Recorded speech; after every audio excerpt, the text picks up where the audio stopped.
ஒரு டம்ளர் தண்ணி இருந்தாலே போதும், பொங்கல் தயார். வெறும் தண்ணீர் மட்டும் இருந்தா போதும். அந்த மிக்ஸரை மிக்ஸ் பண்ணோமா, தண்ணீரோட பொங்கல் தயார்.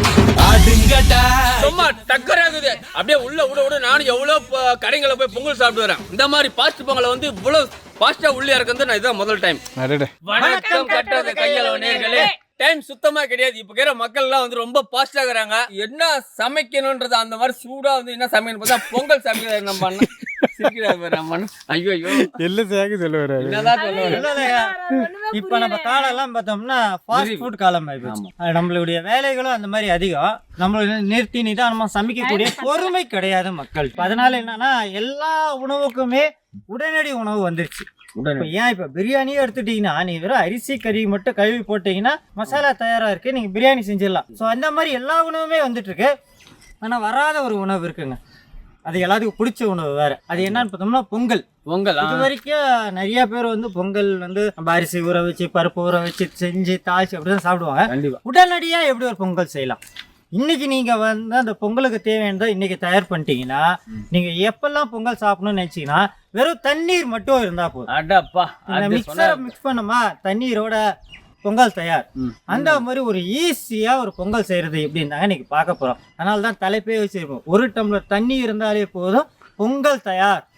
உடனடி பொங்கல், உடனடி பொங்கல் தயார். அந்த மாதிரி தாங்க உடனடி பொங்கல் செய்வதற்கு தேவையான பொருள் தான் வந்து பார்க்க போறோம். ஃபர்ஸ்ட் நாள் நம்ம வந்து தயார் பண்ணி வச்சுக்கிட்டோம் அப்படின்னா அடுத்த நாள்களுக்கு தான் உடனடி. இந்த முதல் நாள் வந்து உடனடி கிடையாது. ஏன்னா அன்னைக்கு தான் அவங்களுடைய செய்முறைகள் வந்து கொஞ்சம் அதிகமாக இருக்கும். அதனால இப்போ ஞாயிற்றுக்கிழமை நீங்கள் நல்லா ரிலாக்ஸாக ஃப்ரீயாக இருக்கிற நேரத்தில் இதை நீங்கள் தயார் பண்ணி வச்சிட்டிங்கன்னா அடுத்து பார்த்தீங்கன்னா உங்களுக்கு வார நாட்கள் நீங்கள் ஸ்கூலுக்கு போகிறதா இருக்கட்டும், வேலைக்கு போகிறதா இருக்கட்டும், எல்லா நாளுக்குமே இந்த மாதிரி பொங்கல் எடுத்தவொடனே தனியாக சூடு பண்ணோமா, பொங்கல் செஞ்சோமா, சாப்பிட்டோமா, போனோமான்னு இருக்கலாம். சொல்ல போனால் பேச்சுலர்களுக்கு வந்து ரொம்ப ரொம்ப ரொம்ப ஈஸியான ஒரு உணவு தாங்க இன்றைக்கி நம்ம காட்டுறோம். அதுக்கு தேவையான பொருட்கள் பார்க்க போகிறோம். பசுமாட்டு நெய், பச்சை அரிசி, சிறு பருப்பு, குறு மிளகு, சீரகம், முந்திரி உடைச்சது, தூள் உப்பு, பெருங்காயத்தூள், கறிவேப்பிலை, நாட்டு கறிவேப்பிலை. தேவையான பொருட்கள் பார்த்துருப்பீங்க. நிறைய பேருக்கு இதுலேயே ஒரு சந்தேகம் இருக்கும், என்னடா நம்ம பொங்கல் செய்யும் போது இஞ்சி சேர்ப்பாங்க, பச்சை மிளகாய் சேர்ப்பாங்களே தாளிப்புக்கு அப்படின்னு சொல்லி கேட்பீங்க. இதை வந்து உடனடியாக நீங்கள் தயார் பண்ணி வைக்கிறதாங்க. அதுக்கப்புறம் நீங்கள் டேரெக்டாக சமைக்க தான் போகிறீங்க. ஸோ இன்றைக்கி இதில் வந்து நீங்கள் இஞ்சியோ பச்சை மிளகாவோ சேர்த்து வச்சிங்கன்னா கண்டிப்பாக ஒரு நாளைக்கு மேலே வைக்க முடியாது. ஸோ இந்த பொருள் இருந்தாலே போதுமானது. இப்போ ஃபஸ்ட்டு நம்ம என்ன பண்ண போகிறோம்னு பார்த்தோம்னா அரிசியும் பருப்பையும் அளந்து ஒரு 1/4 மணி நேரம் ஊற வச்சுப்போம். கண்டிப்பாக இந்த மாதிரி நீங்கள் ஒரு டம்ளரில் அரிசி எடுக்கிறீங்கன்னா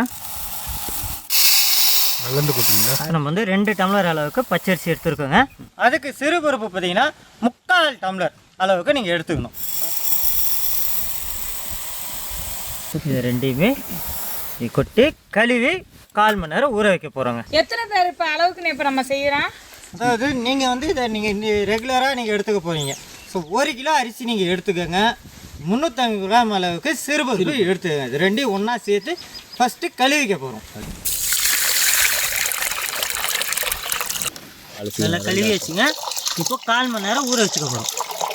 இப்போ ஊற வச்ச அரிசி அந்த பருப்பு தண்ணியை வந்து நம்ம வடிகட்டிக்கிறோம்னே. நல்லா ஒரு 1/4 மணி நேரம் அந்த அரிசியும் பருப்பும் சேர்ந்து கழுவி ஊற வச்சுருக்கோம்.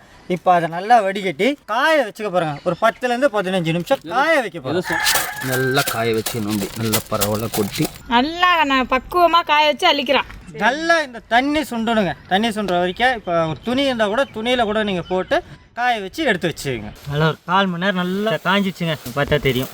இப்போ இதை வறுக்க போகிறோம். ஏன்டா ஊற வச்சாங்க, ஏன்டா காய வச்சாங்க, ஏன்டா வறுக்க போகிறோம் அப்படின்னு நினைக்காதீங்க. இந்த பொங்கலை பொறுத்த வரைக்கும் கண்டிப்பாக அந்த அரிசியும் பருப்பும் ஊறணும். ரெண்டாவது பார்த்தோம்னா இதை தண்ணி இல்லாமல் காய வச்சுக்கிறோம். ஏன்னா நம்ம இது நாளைக்கு அந்த மாதிரி ஒரு நாளும் நம்ம பயன்படுத்த போகிறோம். அடுத்து உருளி வச்சுருக்கோங்க. இதில் நம்ம பொங்கல் தாளிப்பு அப்படின்னாலே தெரியும் எல்லாத்துக்குமே. முந்திரி, ஜீரகம், மிளகு நம்ம எடுத்த அளவுக்கு ஒரு 2 டேபிள் ஸ்பூன் அளவுக்கு மிளகு, 2 டேபிள் ஸ்பூன் அளவுக்கு சீரகம், ஒரு 25 முந்திரி. இங்கே பாருங்க. இதுலேயே ஒரு 2லேருந்து 3 கொத்து கருவேப்பிலை பாருங்க. கழுகி ஊற வச்சு காய வச்ச அரிசியை வறுக்கிறதுக்காக சேர்த்துக்க போகிறோம். தாளிப்போடு சேர்த்துருங்க. ஆமாங்க.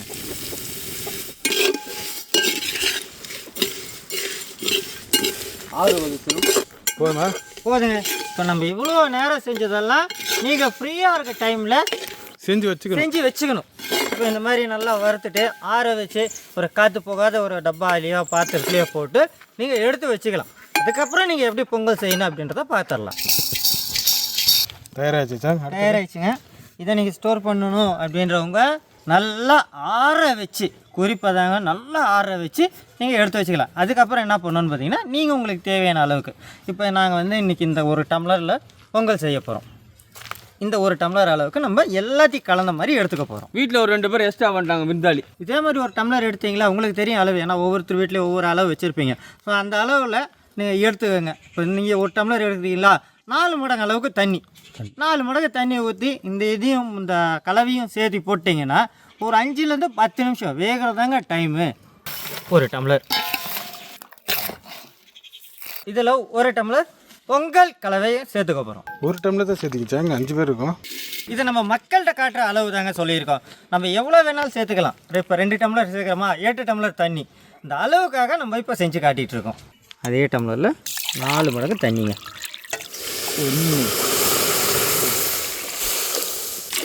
இந்த பருப்பு அரிசி வறுத்துருக்கோம் பார்த்தீங்களா, இதனால் நம்மளுக்கு சீக்கிரமாக வெந்துடும். இப்போ உதாரணத்துக்கு நம்ம பாயாசம் செய்யும் போதே பருப்பை வறுத்து தான் செய்வோம். எதுக்காகனா சீக்கிரமாக வெந்து வரணும், நல்லா சாஃப்டாக வேகணும் அப்படின்னு. அதனால தான் நம்ம வறுத்து ஸ்டோரேஜ் பண்ணிக்கிறது. உங்ககிட்ட ஒரு கேள்வி பண்ணுறேன். கேள்வி கேட்குறேன். பொங்கல் செய்யணுன்னே நம்ம எல்லாம் கடைகள்லாம் வந்து டால்டா சேர்க்குறாங்களாம். நம்ம தேவையான பொருளை வச்சுருந்துருப்போம். நெய் இப்போ கடைசியாக பொங்கல் முடியும் போது கொஞ்சோண்டு நெய் ஊற்றினாலே நம்மளுக்கு அந்த சுவை கிடச்சிரும். அது மட்டும் கிடையாதுங்க, பெருங்காயத்தூள் உப்பு சேர்ப்போம். ஸோ நம்மளுக்கு தேவையான சுவை மொத்தமும் அதிலே கிடச்சிரும். இல்லை நீங்கள் இன்னும் இவ்வளோ மாதிரி ரொம்ப ஸ்பீடாக போகணும் அப்படின்றவங்க இப்போ வருத்தம் பார்த்தீங்களா, வறுக்கும் போது கூட பெருங்காயத்தூள் உப்பு போட்டு கூட வச்சுக்கலாம். ஒவ்வொருத்தருடைய உப்பு தன்மைக்காக தான் நாங்கள் அதை தனித்தனியாக உங்களுக்கு சேர்க்குறோம். பொங்கல் இப்போ தான் நுர விடுதுண்ணா.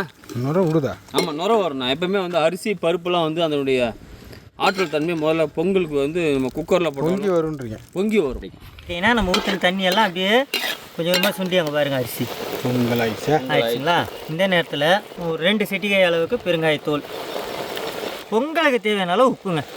நம்ம எடுத்துருக்க அந்த 1 டம்ளர் அளவுக்கு தாங்க இப்போ சொல்லிகிட்டு இருக்கிறது. இப்போ ஒரு 2லேருந்து 3 ஸ்பூன் அளவுக்கு நெய் சேர்த்துக்கோங்க. டால்டாலாம் சேர்க்காதீங்க, நெய் சேர்த்துக்கிட்டிங்கன்னா மனம் நல்லாயிருக்கும். பொங்கல் தயாராச்சா? தயாருங்க. 2வது பார்த்தீங்களா, ரொம்ப சீக்கிரமாக தண்ணி மட்டும் நமக்கு இருந்தால் போதும்.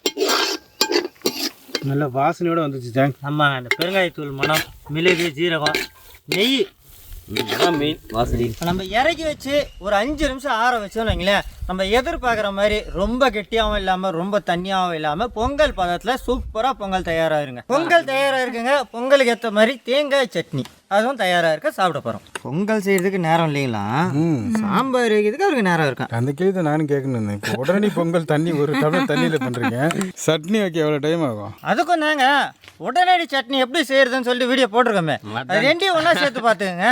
கரெக்ட் சொன்ன மாதிரியே நானும் என்னடா யோசனை பண்ணேன், என்னடா அவ்வளோ ஸ்பீடில் வந்து சட்னி ரெடி பண்ணுறாருன்னு பார்த்தேன். இந்த சட்னி அரைக்கிறத விட நம்ம வீடியோவில் வந்து காணொலி மறக்காமல் பாருங்கள். வீடியோவில் உள்ள காணொலியா கோகோ? நம்ம வீடியோவில் உள்ள காணொலியை பாருங்கள். ஆல்ரெடி நம்ம சட்னி போட்டுருவோம். ஃபாஸ்ட்டு பொங்கல் எப்படி ஃபாஸ்ட்டாக சாப்பிட்றோன்னு பார்க்க போகிறீங்க. அது ஃபாஸ்ட் இல்லைப்பா, ஃபாஸ்ட் ஃபீஸ்ட் இல்லை, ஃபாஸ்ட்டு தான். ஃபஸ்ட்டு அந்த பொங்கலுக்குன்னு அந்த சாஃப்ட்னஸ் இருக்கும், அது அப்படியே இருக்குது. முந்திரி ஒன்று பாரு. அட்டாட்டா, பொங்கல்னாலே அந்த பருப்பு இந்த நெய் அதோட சுவை ரொம்பவே எதிர்பார்ப்போம். இது அப்படியே 2மே சூப்பராக இருக்குங்க. இந்த கடைசியாக சேர்த்த பெருங்காயத்தூளும் அந்த நெய்யும் அந்த பொங்கல் ஃபுல்லாகவே கலந்துருக்கு. இன்னொன்று பார்த்தோம்னா நம்ம தாளிப்பெல்லாம் வந்து எண்ணெய் ஊற்றி அந்த ஜீரகம் மிளகு இதெல்லாம் போட்டு செய்வோம். இது எண்ணெய் ஊற்றாமல் வறுத்து நம்ம சேர்த்தது வந்து அந்த சுவை டபுளாக இருக்குங்க. ஃபாஸ்ட்டு பொங்கல் ஃபீஸ்ட்டாக கொடுத்துட்டாரு நம்ம மாஸ்டர். ஃபீஸ்ட்னா சும்மா வேற லெவலுது, அட்டகாசமாக அது உள்ளே போகிறதே தெரியல பொங்கல். ஃபீஸ்ட் என்ன கோகோ? ஃபீஸ்ட்னா நல்லா பக்குவமாக சேர்த்து தான் ஃபீஸ்ட்டுன்னு சொல்கிறது. அப்படியே அந்த பக்குவத்தை அருமையாக எடுத்து கொடுத்துருக்காரு. ஃபீஸ்ட்னா விருந்து. அவருக்கு தெரிஞ்சதெல்லாம் பீஸ்ட்டுங்க. ஃபர்ஸ்ட் டைம் இதை வந்து ரெடி பண்ணனா கொஞ்சம் நமக்கு டைம் எடுக்குமே தவிர, இதை வந்து நீங்கள் ரெடி பண்ணி வச்சுக்கிட்டீங்கன்னா ஒரு கண்டிப்பாக 2 மாதத்துக்கு தேவையானதை நீங்கள் நல்லா யூஸ் பண்ணிக்கலாம். டக்குன்னு ஒரு டம்ளர் எடுத்தோமா சமைச்சோமா சாப்பிட்டோமா அப்படின்ட்டு போயிட்டே இருக்கலாம். அந்த மாதிரி ஒரு டக்குன்னு செய்யக்கூடிய இந்த பொங்கல் தான் இது. சூப்பரா நல்லா சுவையா இருக்கு. கழுவும் போது அரிசி உடையில, ஆனால் காயும் போதும் அரிசி உடையில, அது வறுக்கும் போது அந்த அரிசி உடையுது பாருங்க. அதுக்காக தான் வறுக்கிறது. அந்த அரிசி வந்து இந்த மாதிரி உடைஞ்சி அந்த குருணை மாதிரி வந்தால் மட்டும்தான் அந்த பொங்கலாக இருக்கும். இல்லைன்னா குழஞ்ச சோறு மாதிரி இருக்கும். ஆனால் இந்த பொங்கல் சும்மா அட்டகாசமாக இருக்குங்க. வறுத்த சீராமம் என்னப்பா கண்ணில் மேலே போயிடுச்சு. தூக்கம் வந்துச்சா? உடனே தூக்கமா? சாப்பிட்டோன்னு என்ன தட்டை முடிச்சிட்டிங்களா? தட்டே காலி ஆச்சு. பொங்கல் தான் இல்லை, பொங்கல் வேணான்னா போட்டுங்கண்ணா. அவ்வளோ ருசி, சும்மா டக்கராகுது, மாசாக்குது, அப்படியே அள்ளுது. அந்த சுவைக்கு அப்படியே உள்ள விட நானும் எவ்வளோ கடைங்களை போய் பொங்கல் சாப்பிட்டு வரேன். இந்த மாதிரி பாஸ்ட் பொங்கலை வந்து இவ்வளோ ஃபாஸ்ட்டாக உள்ளே இறக்குறது நான் இதான் முதல் டைம். உண்மையிலே இன்னைக்கு வந்து மக்களுக்கு இப்போ போகிற இந்த காலத்தில் வந்து உடனே சமைச்சு உடனே சாப்பிட்டு உடனே வேலைக்கு போகணும் அப்படின்றவங்களுக்கு இன்றைக்கி ஒரு அருமையான காணொலி காட்டியிருக்கோம். அதில் கட்டுறதுக்கு ரொம்பவே சந்தோஷப்படுறோம். இதே போல் வித்தியாசமான சமையல்கள்லாம் தொடர்ந்து வர உங்களுக்காகவே காத்துட்ருக்கு. அதுக்கு நீங்கள் செய்ய வேண்டியதெல்லாம் நம்ம கட்டுறது கையில் சேனலை லைக் பண்ணுங்க, ஷேர் பண்ணுங்க, கமெண்ட் பண்ணுங்க, சப்ஸ்கிரைப் பண்ணுங்க, மறந்துடாம பெல் பட்டனை பிரஸ் பண்ணுங்க. ஃபேஸ்புக்லயும் பேஜ் இருக்கு, அந்த பேஜையும் லைக் பண்ணுங்க, ஷேர் பண்ணுங்க, ஃபாலோ பண்ணுங்க. இன்ஸ்டாகிராம்லயும் பேஜ் இருக்கு, கட்டுறது கையில் பாண்டி, அந்த பேஜையும் லைக் பண்ணுங்க, ஷேர் பண்ணுங்க, ஃபாலோ பண்ணுங்க. அடுத்த ஒரு புதுவிதமான சமையலோட உங்களை வந்து சந்திக்கும் வரை உங்களிடமிருந்து விடைபெறுவது கட்டுறது கையில் குடும்பம். நன்றி, வணக்கம். பொங்கல் போடுங்க எல்லாரும். சாப்பிடணும். ஐயோ, எல்லாம் போடுங்க பொங்கலை.